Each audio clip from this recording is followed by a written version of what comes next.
ब्रेकनंतर 0 आवरमध्ये आपलं पुन्हा एकदा स्वागत। अगदी थोड्या वेळापूर्वी एक महत्त्वाची घटना घडली। विधानसभेमध्ये धर्मस्वातंत्र्य विधेयकावरती चर्चा सुरू असताना जितेंद्र आव्हाडांनी छत्रपती शिवरायांच्या राज्याभिषेकाबाबत केलेल्या वक्तव्यानं सभागृहामध्ये जोरदार राडा झाला। आव्हाडांच्या विरोधामध्ये सत्ताधारी आमदार चांगलेच आक्रमक झाले। आव्हाडांचं वक्तव्य चुकीचं असल्याचं म्हणत शिवसेनेच्या मंत्र्यांनी आव्हाडांना माफी मागायला लावली, म्हणजे तशी मागणी केली। सभागृहातील गोंधळ वाढला।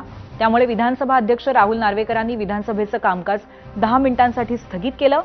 कामकाज पुन्हा सुरू झाल्यानंतर आव्हाडांचं वक्तव्य पटलावरनं काढून टाकण्यात आलं।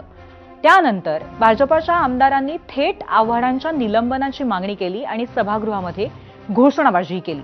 या संपूर्ण गोंधळानंतर आव्हाडांनी अखेर माफी मागितली। हा छत्रपती शिवाजी महाराजांच्या संदर्भातला जे वक्तव्य त्यांनी केले ते काढून टाका अध्यक्ष महाराज, ते पटलावरनं काढून टाका। अध्यक्ष महोदय, महाराष्ट्रामध्ये हे बिलकुल चालणार नाही।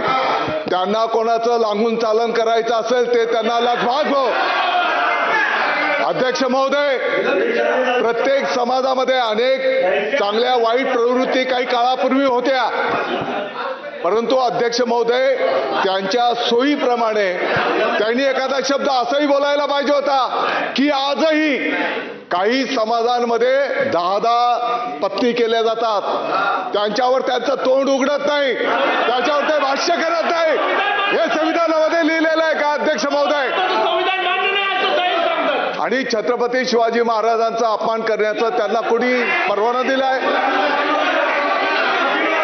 अध्यक्ष महोदय, त्यांनी माफी मागितली पाहिजे।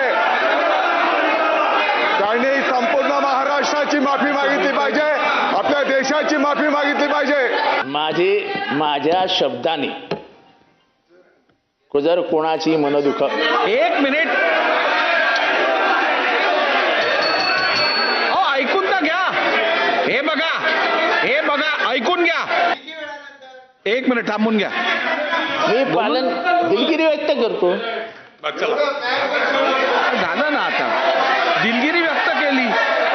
त्यांना संधी मिळाली होती की संपूर्ण महाराष्ट्राची आणि देशाची छत्रपती शिवाजी महाराजांच्या माफी मागण्याची त्यांना संधी मिळाली होती, तरी पण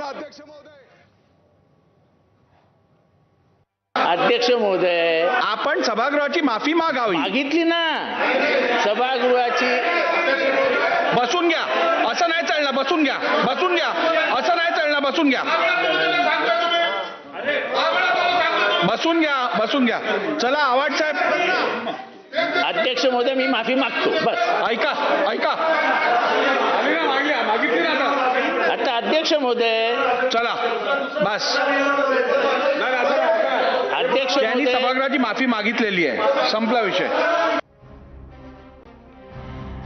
तर जितेंद्र आव्हाडांनी अखेर माफी मागितली। प्रचंड मोठा गोंधळ झाला। नक्की वक्तव्य काय होतं ते आम्ही दाखवू शकत नाही, कारण ते पटलावरनं काढण्यात आलेलं आहे। आपल्यासोबत भाजपचे प्रदेश उपाध्यक्ष केशव उपाध्याय आणि काँग्रेसचे मुख्य प्रवक्ते अतुल लोंढे गेस्ट सेंटरला अजूनही आहेत। खास